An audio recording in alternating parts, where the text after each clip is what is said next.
Friends, நான் உங்க புகழ். இன்னைக்கு நம்ம வந்து கோட் படத்தை பத்தி தான் பார்க்க போறோம். ஆக்சுவலா இந்த படத்தை வந்து எந்த விதமான எதிர்பார்ப்பும் இல்லாம தளபதியோட மூவி அப்படின்னு நினைச்சு நீங்க போய் பார்த்தீங்கன்னா படம் வேற லெவல் சூப்பரா இருக்குங்க. ஆனா இந்த படத்துல வந்து நீங்க அந்த ஏதாவது எதிர்பார்த்து எக்ஸைட்மெண்ட்ல போனீங்க, நீங்க ஆஹா படம் அப்படி இருக்குன்னு சொன்னாங்களே, படம் இப்படி இருக்குன்னு சொன்னாங்களே அப்படின்னு நினைச்சு போனீங்க அப்படின்னா நீங்க வந்து ஹைப் வந்து ஓவரா எதிர்பார்த்திருப்பீங்க.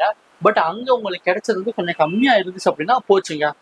படம் எப்பயும் போல தளபதி படம் இப்படி இருக்கு அப்படி இருக்கு நமக்கு வந்து அதை குத்தம் கண்டுபிடிச்சிக்கிட்டே தான் இருக்கணும்னு தோணும். அது போக இந்த படத்தை வந்து மங்காத்தாவோட கம்பேர் பண்ணி பார்க்குறாங்க. ஸோ மங்காத்தா வேற, கோட் இது வேற. ஓகேங்களா? ரெண்டையும் கம்பேர் பண்ணாம இது ஒரு விஜய் படம், வெங்கட் பிரபுவோட படம் அப்படின்னு நினைச்சு போனீங்க அப்படின்னா நீங்க போன எதிர்பார்த்தோட திருப்தியோட உங்களுக்கு அதிகமான உங்களுக்கு ஒரு இதே கிடைக்கும். ஓகேங்களா? இப்போ நம்ம இந்த வீடியோவை பத்தி பேச போறது என்ன அப்படின்னா கோட் படத்தை பத்தி என்னோட ஓன் அனுபவம், என்னோட எக்ஸ்பீரியன்ஸ். நான் படம் பார்த்துட்டு எனக்கு என்ன தோணுச்சோ அதை தான் நம்ம இந்த வீடியோல பேச போறோம். ஓகேங்களா? இது வந்து ரிவ்யூவோ விமர்சனமோ கிடையாது. ஓகேங்களா? அப்படி உங்கள யாரும் மனத்தையாவது புண்படுத்துறபடி இருந்துச்சு அப்படின்னா ஃபர்ஸ்டே சாரி கேட்டுக்கிறேன். ஓகேங்களா? வாங்க நம்மளோட வீடியோக்குள்ள போகலாம். இது தளபதியோட லாஸ்ட் மூவிக்கு அதுக்கு முன்னாடி உள்ள மூவி அப்படின்னே கூட சொல்லலாம் கோட் படம். ஏன் அப்படின்னா அவர் அரசியலுக்குள்ள வந்துட்டார் அப்படின்னா படம் நடிக்க மாட்டேன் அப்படின்னு சொல்லிட்டாரு. இதுக்கடுத்து அவருக்கு ஒரே ஒரு படம் தான் இருக்கு. ஒன் லைனர் என்ன அப்படின்னு சொல்லி பார்த்தீங்கன்னா ஸ்டோரி வைஸ் பார்த்தோம் அப்படின்னா இது ஒரு நார்மல் ஸ்டோரி. என்ன அப்படின்னா பையன் அப்பாவை பழிவாங்க வரான். ஸோ ஓகேங்களா, அந்த மாதிரியான கதை தான். பட் அந்த ஸ்க்ரீன் பிளே எல்லாமே அது சூப்பர் வேற லெவலில் பண்ணியிருந்தாங்க. ஸோ இதில் வந்து தளபதி வந்து டபுள் ஆக்ஷனாக நடிச்சிருக்காரு. நெகட்டிவ் ரோலுமே அவர் தான் பண்ணியிருக்காரு. அதுதான் ஆக்சுவலாக எல்லாத்துக்குமே அந்த நெகட்டிவ் ரோல் தான் ரொம்பவுமே பிடிச்சு போயிடுச்சு பாசிட்டிவ் ரோலோட. ஏன்னா பாசிட்டிவ் ரோல் வந்து தளபதியை 68 படத்தில் பார்த்துட்டாங்க. 2 படத்தில் தான் நெகட்டிவ் ரோல். ஸோ ஒன்று அழகிய தமிழ் மகன், ரெண்டாவது இப்போ கோட்.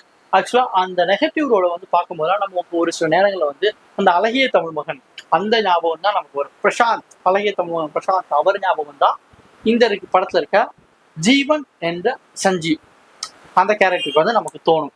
ஸோ ஆனால் அழகிய தமிழ் மகனை விட 3 இல்லை 100 மடங்கு அதிகமாகவே இதில் அவரோட வில்லனேசத்தை காமிச்சிருக்காங்க. ஆக்சுவலாக ஒரு ஒரு சீன்லலாம் அவர் வந்து வில்லன் கிடையாது, அதுக்கும் மேலே ஒரு சைக்கோ மாதிரி, அதாவது அப்படி இருப்பது. ஆக்சுவலாக என்ன பார்த்தீங்கன்னா ஹீரோயினியவே அவரோட கையாலே அவர் கொன்றுவார். அந்த இடத்துல வந்து அவரோட சைக்கோத்தனத்தை வந்து நம்ம பார்க்கலாம். அப்படி நடிச்சிருப்பார் அந்த சீன்ல வந்து பார்த்தீங்கன்னா.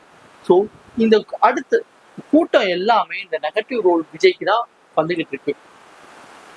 அது போக இந்த படத்தை வந்து மங்காத்தாவோட கம்பேர் பண்ணி பார்க்கறாங்க. ஸோ மங்காத்தால வந்த விநாயக் மகாதேவ் வேற, இந்த படத்துல வந்த ஜீவன் என்ற சஞ்சீவ் வேற. அவர் தான், இவர் தான். அவரே சொன்ன மாதிரி தலைனா அது ஒருத்தர் மட்டும்தான்.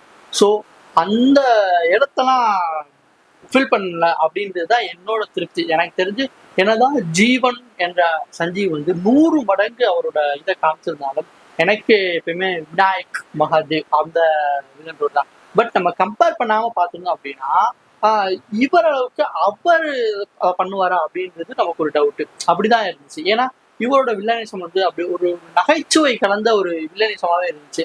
இந்த கேரக்டர் உள்ள வந்ததுக்கு அப்புறம் நமக்கு படத்துல வந்து ஒரு காமெடியனே தேவையே இல்லை அப்படின்ற மாதிரிலாம் இருந்துச்சு. ஆனா காமெடியனா வந்து நம்மளோட யோகி பாபு அவர்கள் இருக்காங்க. யோகி பாபுவோட சீன் பார்த்தீங்கன்னா ஒரு 5 to 10 minutes வரைக்கும் தான். அதுக்கப்புறம் யோகி பாபுவும் இல்லை. ஆனா படம் ஃபுல்லாவே அந்த வில்லனிசத்தையும் காமெடி ரூமரையும் சேர்த்து அப்படியே கயிறு கட்டி இழுத்து அவர் ஒரு ஆளே கொண்டு போயிட்டு இருக்காரு இந்த படத்துல ஃபுல்லாவே. படத்தை பார்த்தீங்க அப்படின்னா உங்களுக்கே நல்லா தெரியும். கிளைமேக்ஸ் சீன்ல தலை வருவார் அப்படின்னு நிறைய இன்டர்வியூல பேசும்போது ஆமா தலை வந்து வாய்ஸ் ஓவர் பண்ணியிருக்காரு. நம்ம வந்து இந்த விக்ரம்ல எப்படி கமல் பேசினாரோ, சாரி லியோல எப்படி கமல் பேசினாரோ அதே மாதிரி இதுல வந்து தலை பேசுவார் அப்படின்ற மாதிரி. ஆனா அவங்க வந்து எந்த இடத்துல ஆமான்னு சொல்லல, ஆனா இல்லைன்றதையும் அவங்க மறுக்கல. அவங்க சொன்னாங்க அப்படின்னா சஸ்பென்ஸாவே இருக்கட்டும் விட்டுங்களேன் அப்படின்னு சொல்லி வெங்கட் பிரபு வந்து சேனல்கள் வந்து இன்டர்வியூ எடுக்கும்போது அது மாதிரி சொல்லியிருந்தாங்க. நம்மளும் ஆஹா எதிர்பார்த்துட்டு உட்காந்துருந்தோம், உண்மையிலே தலை பேசிடுவாரோ தலை வந்துருவாரோ அப்படின்னு சொல்லிடுவாங்க. ஆனா கிளைமேக்ஸ்ல உண்மையிலே தலை வந்தாரு. அதை நீங்க போய் பாருங்க, பார்த்தாதான் அவங்களுக்கு தெரியும். ஓகேங்களா? கிளைமேக்ஸ் வந்து தலை வந்தார். அதே மாதிரியே குட்டி தளபதியும் ஒரு சீன்ல வந்து வந்திருப்பாரு. ஸோ ஒரு டாப் ஹீரோ ஒருத்தர் வந்து அந்த படத்துல வந்து கேமியோ பண்ணியிருக்காரு. அது வந்து சஸ்பென்ஸாவே இருக்கட்டும். ஓகேங்களா? அதை நான் இந்த இதுல வந்து உடைக்க விரும்பல. அதனால நீங்க வந்து போய் படம் பாருங்க. படம் பார்த்துட்டு எனக்கு பிடிச்சது வந்து ஃபுல் அண்ட் ஃபுல் சூப்பருங்க. மூவி வேற லெவல். தளபதியோட மூவினா தளபதி மூவி தான். அந்த மாதிரி தான் இருந்துச்சு. உங்களோட ஃபீட்பேக் என்ன அப்படின்னு படம் பார்த்துட்டு சொல்லுங்க. படம் பார்த்தவங்க இந்த கமெண்ட்லேயே நீங்க சொல்லுங்க. ஓகேங்களா? பாய்.